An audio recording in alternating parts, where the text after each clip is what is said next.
Hello, Matt Blocki with EWA. Today I'm excited to talk about general planning around Social Security and some important points to consider when determining how to maximize benefits and also when is best for you and or your spouse to start receiving the benefits. General framework for Social Security. So the ages between 62 and 70 for retirement benefits. 62 is the earliest you can receive. Age 70 is the latest you can delay. Every year that you wait, and generally speaking, there's an 8% compounded return on your monthly benefits, meaning your payments go up. By the time you're 70, they will be maximized. Your payment will be the least amount per month at 62. However, there are some major considerations that should be taken into effect when determining which age is best, such as longevity, are you married, what is your portfolio size, what is your tax bracket, etc. So I'm going to cover the basics today and would welcome any questions and specific to your financial plan if you'd like to discuss further. So first things first, between the age of 62 and what we call your full retirement age, here the consideration is, are you still working? Do you have an income? If you make an income above $18,960 in 2021 and you're receiving Social Security benefits, every $2 you make above that limit offsets $1 of actual Social Security benefits. And this is dependent on when you were born. The full retirement age could be anywhere between 66, add 2 months, add 4 months, add 6 months, all the way till 67 right now. It's all determined when you were born. So let's just say for the sake of today's video, it's 67. So if you're considering taking benefits between 62 and 67, make sure that your income is less than that approximately $19,000 limit, or else there's going to be some major reductions. The second thing to take into consideration is, are you married? If you are married, the breadwinner, so let's just say that you have one spouse that's getting $3,000 a month and one spouse that's getting $1,000 a month due to a big wage difference. The spouse that is getting $3,000 a month, if that spouse passes on, the surviving spouse, if they've been married 10 years or greater, will stop their own benefit and will start to receive 100% of the higher benefit. So if that spouse takes it, let's say at 66 and it's $3,000 versus delaying it till 70 when it's about $4,000 a month, even if that spouse dies, God forbid, around 75, for example, which then we would say, well, we should have taken it at 66. Well, that may not be the case, because if that surviving spouse lives another 15 or 20 years, that's $4,000 a month that's going to the surviving spouse for the rest of their life versus only $3,000 a month that's going to the surviving spouse. So when looking at Social Security, if you're married, it has to be as a family, it has to be as part of a total financial plan in determining what is best for you.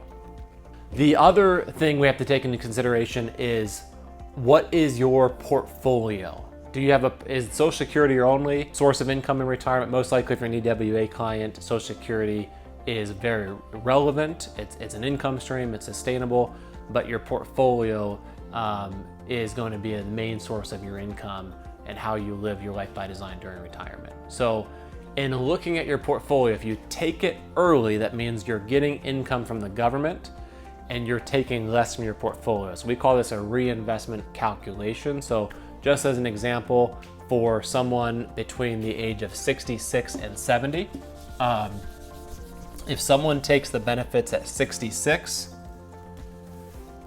and those first 4 years, they reinvest that money at a 6% rate of return versus someone that waits all the way till 70. Assuming that this person receives $3,000 a month here, $4,000 a month here, the break-even point actually is age 90. 90 years old is when the cumulative money you've received from Social Security plus the time value, what the money's worth from the reinvestments, that's when age 70 takes over, and everything past age 70 is now icing on the cake. However, if this person and their spouse died before the age of 90, then you'd be much better off taking it at 66. So What I want to make very clear for viewers of this video is most likely if you have a portfolio size that's substantial entering retirement and you have Social Security and a pension and other sources of income, this decision will not affect your plan. It will affect your inheritance, or the kids, the charity, whoever's receiving the money when you pass. That can make a difference, but are you going to be okay if you take it at 66? Are you going to be okay if you take it at 70? Most likely the answer is absolutely yes. So the question becomes is how much do you want to pass on to your kids or charity? How efficient do you want that to be? Social Security can make a major effect into that.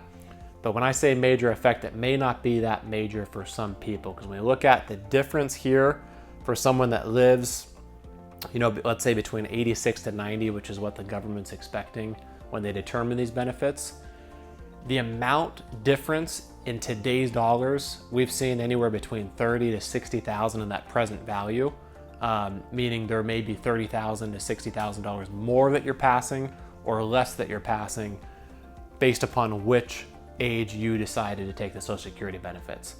What this will have no effect on is whether you're okay. Now, I can tell you from a psychological barrier of financial planning that usually taking it at normal retirement age, most people are comfortable with, because it's very easy to spend money that the government's depositing in your bank account every month versus we talk about climbing Mount Everest. You got to get to the top, save, and then you get to the top and now you're getting down. Just breaking the habit of saving is very tough for most people that retire, but also then taking money out of your savings is another second and bigger barrier that you have to jump. So taking Social Security, for some reason, I've never had a client regret spending their Social Security check. It's money that they were forced to pay to the government their whole working career, and now they're getting it back, and it's like, okay, here's our fun money. So from a peace of mind, knowing that the present value difference for your kids or a charity may only be $30,000 to $60,000, money should be here first to help you achieve your life by design, and then secondly, to give you peace of mind. So when looking at it from that angle, sometimes we view that it's just a great stress relief to take it a little bit earlier. This is a discussion we would love to be a part of.